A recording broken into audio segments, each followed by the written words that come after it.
Hello guys, welcome and welcome back to my channel. आज हम पढ़ेंगे themes in comparative political theory BA third year की book है और इसका कोड है POLS 301। मोस्ट इंपॉर्टेंट क्वेश्चंस पर मैंने अपनी प्रीवियस वीडियो में बात कर ली थी। इस बुक के मैंने टोटल 11 मोस्ट इंपॉर्टेंट क्वेश्चन बताए थे। आप उस वीडियो को प्लीज मेरे चैनल पर जाकर चेक कर सकते हैं। आज हम बात करेंगे क्वेश्चन नंबर 3 पर। मिल के स्वतंत्रता संबंधी विचारों का आलोचनात्मक वर्णन करें। मिल के स्वतंत्रता संबंधी विचारों की आलोचना पर हमने पहले ही 4 पॉइंट जो है वो कवर कर लिए हैं। आज हम 5वां पॉइंट कवर करेंगे। स्वतंत्रता नकारात्मक नहीं।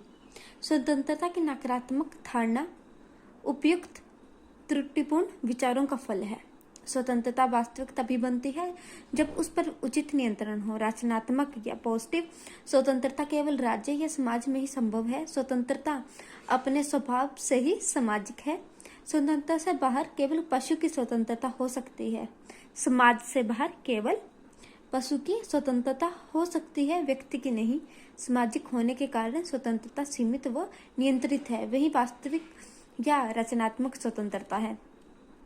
इसमें 6th पॉइंट है स्वतंत्रता और उत्तरदायित्व के संबंध में मौन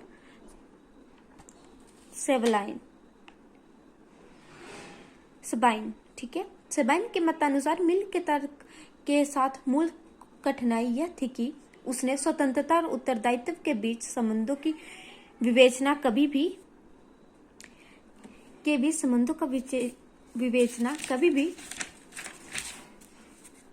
नहीं की। मिल यह भूल जाता है कि कोई अधिकार बिना दायित्व के नहीं हो सकता। उत्तरदायित्व के अभाव में स्वतंत्रता न रहकर स्वेच्छारिता बन जाती है। 7th पॉइंट है सरकार को प्रतिबंध लगाने के व्यापक अधिकार। ठीक है,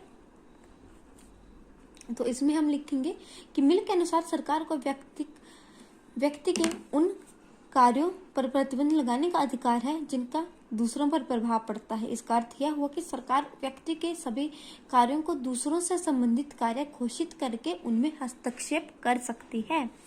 8th पॉइंट है पिछले देशों को स्वतंत्रता क्यों नहीं।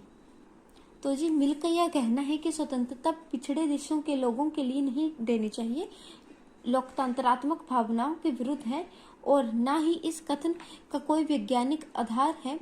केवल पिछड़ेपन के आधार पर व्यक्तियों को अपने व्यक्तित्व के विकास के अवसरों से वंचित करना अन्यायपूर्ण और अनुचित है। वास्तव में पिछड़े व्यक्तियों के लिए स्वतंत्रता और भी आवश्यक है ताकि वे विकास कर सकें। 9th पॉइंट है मिल की स्वतंत्रता की परिभाषा संगतपूर्ण नहीं है।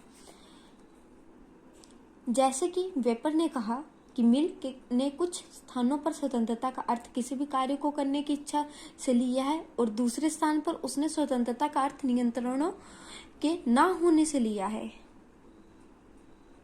तो जी इसी में 10th पॉइंट है खोखली स्वतंत्रता का 7th पॉइंट है 10th पॉइंट है खोखली स्वतंत्रता का पैगंबर। तो जी कई बार प्रश्न इस प्रकार से भी पूछा जाता है कि मिल को खोखले स्वतंत्रता का पैगंबर क्यों कहा जाता है। तो जी बार्कर ने मिल के सिद्धांत की आलोचना करते हुए कहा है कि मिल एक खोखली स्वतंत्रता तथा एक भावनात्मक व्यक्तित्व का पैगंबर था। बार्कर ने मिल के इस सिद्धांत को निम्नलिखित आधारों पर आलोचना की है। प्रथम, बार्कर का कहना है कि मिल की स्वतंत्रता की धारणा खोखली है क्योंकि उसने अधिकारों के बिना स्वतंत्रता के सिद्धांत प्रस्तुत किया है। अधिकारों के सिद्धांत के अभाव के कारण स्वतंत्रता के सकारात्मक अंश का अभाव है। अधिकार की ही स्वतंत्रता की धारणाओं को पूर्ण बनाते हैं। द्वितीय है मिल ने व्यक्ति का अमूर्त अब्स्ट्रैक्ट जिसको हम कहते हैं विचार किया है। बार्कर का कहना है कि व्यक्ति का विचार समाज के संबंध में किया जाना चाहिए। ठीक है जी। तृतीय में उसने कहा है बार्कर के अनुसार मिल ने व्यक्ति और राज्य के संबंधों का स्पष्ट वर्णन नहीं किया है। और चौथे में बार्कर कहते हैं कि बार्कर ने मिल की स्वतंत्रता को खोखला इसलिए भी बताया है क्योंकि उसके लिए स्वतंत्रता का अर्थ नियंत्रण का ना होना है। इसे स्पष्ट है कि व्यक्ति को सभी कार्य का उद्देश्य पूरे करने की स्वतंत्रता प्राप्त है, चाहे वे कार्य या उद्देश्य कार्य योग्य है या नहीं, करने योग्य है या नहीं। मिल ने तो यहाँ तक कहा है कि शराब या बिक्री की मनाही स्वतंत्रता का उल्लंघन करती है, परंतु उसे यह नहीं बताया कि मनुष्य को क्या करना चाहिए ताकि वे वास्तविक रूप से स्वतंत्र हो सके।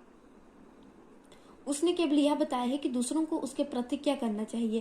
कहने का अभिप्राय यह है कि मिल ने केवल यह बताया है कि दूसरों को अन्य व्यक्तियों के कार्य में हस्तक्षेप नहीं करना चाहिए। इस प्रकार की धारणा नकारात्मक है और उसने कोई रचनात्मक सुझाव नहीं दिए। ठीक है जी। बार्कर के मतानुसार स्वतंत्रता के दो गुण है। स्वतंत्रता सकारात्मक है ना कि नकारात्मक, जैसा कि मिल के ने विचार दिए है। और दूसरा है कि स्वतंत्रता किसी कार्य को रोकने के लिए इच्छा है, ना कि किसी दूसरे व्यक्ति के कार्य में हस्तक्षेप ना करना स्वतंत्रता है। स्वतंत्रता निश्चित रूप से ही अच्छे कार्य करने की स्वतंत्रता है। संक्षेप में मिल के पास व्यक्ति और समाज के संबंधों को जांचने के लिए कोई मापदंड नहीं था और न ही मिल ने अधिकारों के सिद्धांत का स्पष्ट रूप से वर्णन किया है। जैसे कि सबलाइन ने कहा है, मिल की स्वतंत्रता की धारणा न व्यक्ति स्वतंत्रता का सामाजिक और कानूनी अधिकारों तथा बंधनों पर आधारित है। उन्होंने कभी भी ध्यान नहीं दिया। मिल की स्वतंत्रता की आलोचना करते हुए बार्कर की मुख्य पूर्ण धारणा निम्नलिखित है। बिना अधिकारों की कोई स्वतंत्रता नहीं हो सकती, पहली है ये। दूसरी है, व्यक्ति का विचार समाज के संबंध में ही किया जा सकता है। और तीसरी है, राज्य और व्यक्ति के अधिकार तथा स्वतंत्रता विरोधी धारणा नहीं है। तो जी इससे नेक्स्ट है प्रोफेसर बार्कर के मिल की स्वतंत्रता के सिद्धांत के विरुद्ध आरोप एक पक्षीय प्रतीत होते हैं। प्रथम, द्वितीय, तृतीय इसमें पॉइंट है, इसको हम अपने नेक्स्ट वीडियो में करेंगे। तो जी अगर आपको ये वीडियो पसंद आई हो तो वीडियो को लाइक कीजिएगा, चैनल को सब्सक्राइब कीजिएगा और प्लीज़ अपने फ्रेंड के साथ शेयर करना ना भूलें। थैंक यू फॉर वॉचिंग और प्लीज़ मेरी वीडियो को शेयर कीजिएगा।